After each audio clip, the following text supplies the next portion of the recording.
ছোটবেলা থেকে আমাদেরকে আসলে শেখানো হয় শুধু দৌড় প্রতিযোগিতা, যে যত বেশি দৌড়াবে সে আসলে তত বেশি সফল হবে, ঠিক যেমন খরগোশ এবং কচ্ছপের মতো। এই গল্পে আসলে কচ্ছপ যদিও ধীরগতি হয় তাও সে জিতে যায়, কারণ খরগোশ একটি মাঝপথে ভুল করে বসে, সে মাঝপথে ঘুমিয়ে পড়ে। এর গল্পের কিন্তু দ্বিতীয়, তৃতীয় এবং চতুর্থ পার্ট রয়েছে, যা আমাদেরকে আসলে কখনো শেখানো হয়নি। এই গল্পের দ্বিতীয় পর্বে খরগোশ আসলে আবার সে কচ্ছপকে প্রতিযোগিতার জন্য আমন্ত্রণ জানায়। ঠিক তখন যখন তারা প্রতিযোগিতা শুরু করে, খরগোশ কিন্তু এবার ভুল করে না, সে এক ধরে এই প্রান্ত থেকে ওই প্রান্তে চলে যায় এবং সে জিতে যায়। এখান থেকে খরগোশ আসলে চিন্তা করে যে সবসময় ধীরগতি হলে চলা যায় না, ধীরগতিতে লেগে থাকলে অনেক সময় লক্ষ্যে বোঝানো যায় না।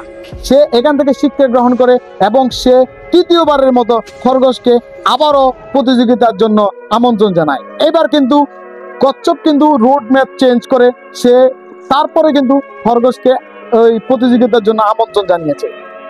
দুজন এক জায়গা থেকে প্রতিযোগিতা শুরু করেছে, দৌড় শুরু করেছে। খরগোশ কিন্তু অর্ধেক পথ যাওয়ার পরে থেমে গিয়ে সে ওখানে বসেছিল। এরপরে সেখানে ধীরগতির কচ্ছপ যখন পৌঁছায়, কচ্ছপ তখন খরগোশকে দেখে যে সে ওখানে আসলে থেমে গিয়েছে, কারণ সামনে ছিল একটি বহমান নদী। তখন ওই কচ্ছপ খরগোশের দিকে তাকিয়ে মুচকি হেসে দিয়ে ওই বহমান নদী পার হয়ে সে আসলে এই প্রতিযোগিতায় জিতে যায়। তখন খরগোশ আসলে এখান থেকে শিখে যে সবসময় পেশির জোর যদিও থাকে তাও কিন্তু লক্ষ্যে পৌঁছানো সম্ভব নয়। লক্ষ্যে পৌঁছাতে হলে প্রতিযোগিতা নয়, সহযোগী হয়ে আমাদেরকে লক্ষ্যে পৌঁছাতে হবে। তখন তারা দুজন মিলে আবারও প্রতিযোগিতার জন্য সহমত হয় এবং তারা দুজন প্রতিযোগিতা একই জায়গা থেকে দৌড় শুরু করে। এবার কিন্তু একটু ভিন্নতা আছে।